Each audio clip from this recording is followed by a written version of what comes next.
Comedy అంటే బాగా పండిస్తారు. సరే రికార్డులో బ్లాక్ బస్టర్ అవ్వకపోయినా మనం చూసినంత విధంగా బోరు కొట్టదు అనిపించింది. కానీ నిజంగా చెప్తున్నాడు తగలేడు అన్న సినిమా యావరేజ్ అంత కేవలం ఆయన లుక్స్, ఆయన యాటిట్యూడ్, యాక్టింగ్, ఆ ముగ్గురు హీరోలు పెట్టాడు. ముగ్గురు హీరోలు కథకు సంబంధం లేదు. కాకపోతే ఓకే ప్రభాస్ గారిని రొమాంటిక్గా చూపించాలి, రొమాంటిక్గా చేయాలి అన్న దృష్టిలో తీసుకుంటే ఫస్ట్ హాఫ్ వర్తే, కానీ సెకండ్ హాఫ్ మాత్రం నాట్ వర్త్ అన్న.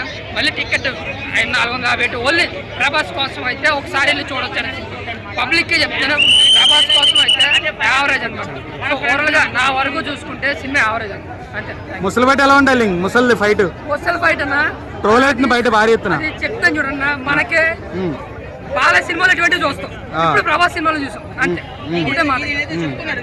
హీరోయిన్స్ పెట్టి కూడా వేస్ట్ అంటున్నారు. ఇంతమంది హీరోయిన్లు ఎంతమంది పెట్టి హీరోయిన్లు ముగ్గురు పెట్టారు కదా. ముగ్గురు పెట్టినప్పుడు ఏంటంటే ప్రభాస్ గారి కోసం పెట్టారు. కేవలం ఆయన రొమాంటిక్ గా చూపించాలి, కామెడీ టైమింగ్ తో చూపించాలన్నాడు. కానీ సినిమా వరకు అయితే స్టోరీ మైనస్ అన్న. స్టోరీ మైనస్, ప్రాపర్ ఎడ్యుకేషన్ స్క్రీప్లే లేదు. అంటే ఏదో ప్రభాస్ ఉన్నాడు, ఆయన యాటిట్యూడ్, ఆయన నమ్ముకుని తీసేది సినిమా హిట్ ఆడద్దు అనుకున్నాడు. అలాగే ఆదిపురుష్ అయింది. ఇప్పుడు కూడా ఈ సినిమా ఆదిపురుష్ కొంచెం బెటర్ అంతే.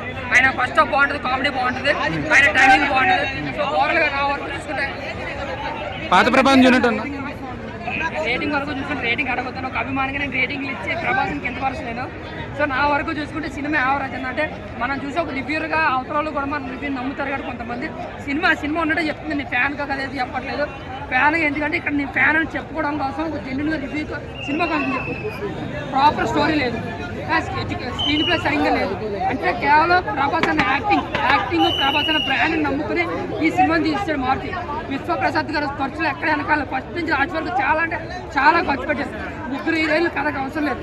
సో ఓవరాల్గా నా వరకు చూసుకుంటే ఆయన ఏదో ప్రభాస్ గారికి ఒక్కొక్క టైంలో ఒక కామెడీ రొమాంటిక్ చూపించారు, ఎంజాయ్ చేస్తాం ఫస్ట్ హాఫ్లో ఓకే.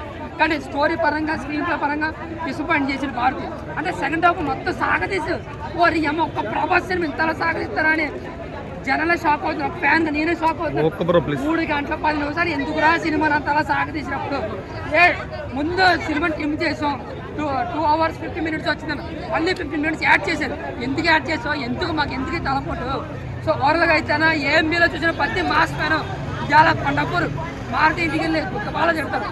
సో నా వరకు చూసుకుంటే యావరేజ్ అనేది. ఎవరు వచ్చినా ప్రభాస్ గారి కోసం అయితే ఒకసారి వెళ్ళి హ్యాపీగా వెళ్ళి చూస్తారు. ఇంకా ఫ్యాన్స్ అంటారా, ఆయన ఈ విధంగా చూసి చాలా అంటే చాలా హ్యాపీగా ఫీల్ అవుతున్నాం. ఫ్యాన్స్ ఎలాగైనా చూస్తారు. బట్ అదర్ ఫ్యాన్స్ చెప్తున్నాను ప్రభాస్ గారి కోసం ఫస్ట్ హాఫ్ కోసం హ్యాపీగా వెళ్ళి ఒకసారి అయితే హ్యాపీగా వెళ్ళి చూడొచ్చిన. రిపీట్ ఆడియన్స్ అంటారా, మళ్ళీ పెద్ద క్యారెక్టర్ మన ట్రైలర్ 2-3 షార్ట్స్ పట్టాయి కదా. ఆ షార్ట్స్ మళ్ళీ 15 ఈ సినిమాలో అప్పుడు లేవు. కానీ 15 దానికి యాడ్ చేస్తారు. అంటే ఇప్పుడు మట్టు గుడిపింది కాక అప్పుడు కూడా మనకి బాగా గుడుపుతారు అనమాట. సో నా వరకు చాలా బాగా వేస్తుంది. కోపం తమను మ్యూజిక్ వరకు చూసుకుంటే న్యాయం చేశారు. అంత బ్యాక్గ్రౌండ్ ఇవ్వకపోయినా కొన్ని సీన్స్ ఆయన ఇచ్చిన బ్యాక్గ్రౌండ్ స్టోరీ సరిగ్గా లేదు, ప్రాపర్ స్క్రీన్ ప్లే లేదు, ఎడ్యుకేషన్ లాంటి ఏమీ లేదు. ఏంటంటే విశ్వప్రసాద్ గారు చెక్కేవండి సినిమా తీస్తున్నారు, చెక్కేవండి సినిమా తీస్తున్నారు అన్న చెక్లు అడగడం ఏంటి పని అయిపోయినట్టు ఉంది అనిపించలేదు. ఏది రైటింగ్లో అయితే మెయిన్ మైనస్. కొన్ని డైలాగ్స్ కూడా పెద్దగా ఏమనిపించలేదు. సో ఏంటంటే ప్రభాస్ అనే యాటిట్యూడ్, కేవలం ఒక ప్రభాస్ అనే యాటిట్యూడ్ కోసమే సినిమాకి వెళ్తారు.